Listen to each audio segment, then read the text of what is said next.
Okay sir, thank you. Shri महोदय card आपके निरीक्षण लिए हाजिर है।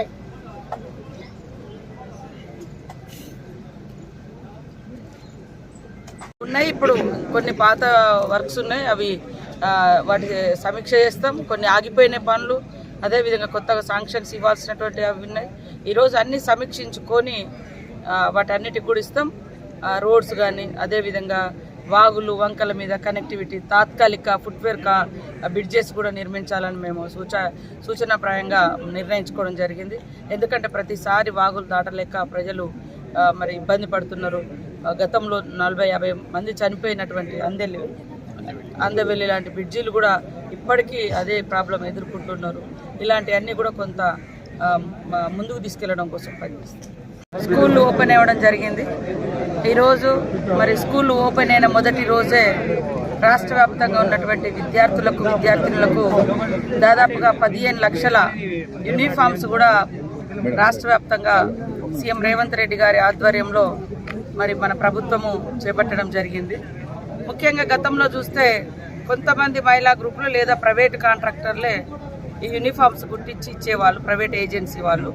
కానీ ఈసారి మహిళలను కోటీశ్వర్లుగా చేయాలి, లక్షాధికారులుగా చేయాలి, మహిళల యొక్క మరి పనిని గుర్తించి వాళ్లకు పని కల్పించాలని దాదాపుగా 30,000 మహిళా సభ్యులకు ఈ కుట్టు వర్క్ కూడా ఇవ్వడం జరిగింది. దాంతో అన్ని స్కూళ్ళల్లో కావలసినటువంటి యూనిఫామ్స్ అంతా మన మహిళా సంఘాల ద్వారానే, మన గ్రామీణ ప్రాంతాలలో ఉన్నటువంటి మహిళల ద్వారానే కుట్టించి ఈరోజు పంపిణీకి శ్రీకారం చుట్టడం జరిగింది.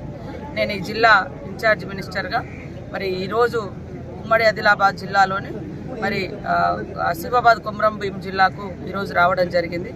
స్కూల్ యూనిఫామ్స్తో పాటు అదేవిధంగా జరుగుతున్నటువంటి పనులు, వర్షాలు వస్తే మన ప్రాంతాలు ముఖ్యంగా ఏజెన్సీ ప్రాంతాలు ఇవన్నీ కూడా ఇబ్బందికరమైనటువంటి పరిస్థితులు ఉంటాయి. కాబట్టి వాటిని కూడా అధికారులకు దిశానిర్దేశం చేసుకొని మరి అభివృద్ధి కార్యక్రమాలు కూడా, హెల్త్ సెంటర్స్ కానీ, స్కూల్ ఓపెనింగ్ కానీ, అదేవిధంగా జరుగుతున్న పనులను కానీ, తర్వాత గ్రామ ప్రజలతో మరి ఒక మీటింగ్స్ కానీ, వాళ్ళ సమస్యలు తెలుసుకోవడం, వీటన్నిటి కోసం ఈ పర్యటన ఏర్పాటు చేసుకోవడం జరిగింది.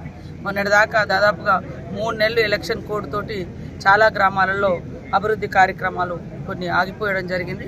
అభివృద్ధి అనేది ఖచ్చితంగా పరిగెడుతుంది. పల్లెల్లో పట్టణాల్లో అనే తేడా లేకుండా ప్రజలకు ఎక్కడ ఏ అవసరం ఉన్నా కూడా ఖచ్చితంగా రేవంత్ రెడ్డి సర్కారు అభివృద్ధి పనులకు చూస్తుంది.